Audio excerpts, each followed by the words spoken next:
Mesmo que você não saia mais da sua casa, mesmo que você fique aí trancada e naquele banco você fique chorando por medo de ser assaltada.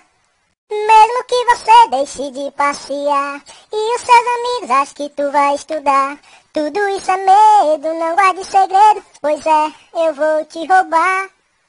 Mesmo que você se mude de apartamento e fale que já foi assaltada há um tempo, 10, 20, 30 vezes, me fale que a última vez já vai fazer 2 meses. Um dia você vai se perguntar se eu não canso, vai pensar que eu já tô em outro canto, vai lembrar de mim e se perguntar por onde esse ladrão deve estar. E eu vou estar te esperando e você vai entregar relógio e celular.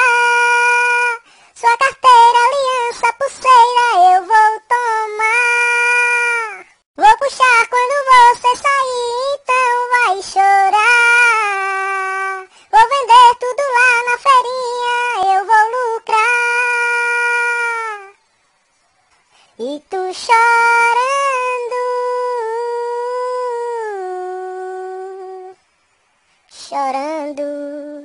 Isso é facebook.com/arapiraca do deboche. Sabe de nada, inocente.